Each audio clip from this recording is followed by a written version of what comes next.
si nanay, Google namin sa bahay. Kasi lahat ng di namin makita ay nakikita niya. Lahat ng di namin alam ay alam niya. Lahat na lang itinatanong sa kanya. Gaya lamang ng mga ito. Mama, asaan po yung towel? Mama, asaan po yung sabon? Mama, asaan po yung uniforme ko? Ilan lang yan sa mga hinahanap sa kanya na akala ng mga anak, mga bisita sila na hanggang ngayon ay baguhan sila sa bahay at hindi pa nila makabisa ang loob ng bahay nila. At kahit mga kalat, linisin at hugasin, si nanay pa rin ang nakapapansin. Kasi paano, halos nakatutok sa cellphone screen.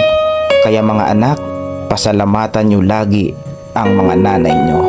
At nawa, pagtanda nila na sila naman ang searcher, finder, at kayo naman si Google, ay bigyan nyo sila ng tama at maayos na sagot.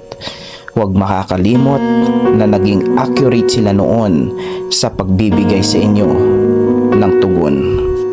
Totoong hindi madali ang buhay ng isang nanay. Hindi lang siya si Google, siya rin si Webster. Lahat ng mga gusto nyong malinawan, mga salitang di nyo alam at malabo sa inyong isipan na di nyo maintindihan, ay siya ang nagbibigay ng kasagutan. Pinipilit niyang paliwanagin ang isipan mong nandidilim. Siya ang taong sasagot sa iyo kahit nakapikit pa ito, ay itinuturo ang mga hinahanap mo. Siya ang taong kahit balibaliktarin mo ang mundo, sasagutin ang mga tanong mo, at kahit mahirap ay ipapaliwanag sa iyo. At kahit na makulit ka, ay tinatyaga nila para iyong makuha. Totoong iba ang husay ni nanay.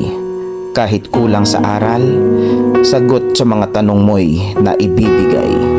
Sana mga anak, pagdating ng araw, maalala mo na si nanay ang nagsimula para ikaw ay maging mahusay.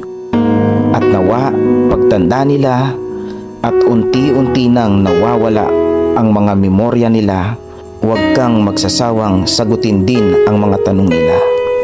Huwag kang sumagot ng pabalang sa kanila. Dapat kung paano kanila inunawa noon, ganun mo din sila unawain ngayon o pagdating ng panahon.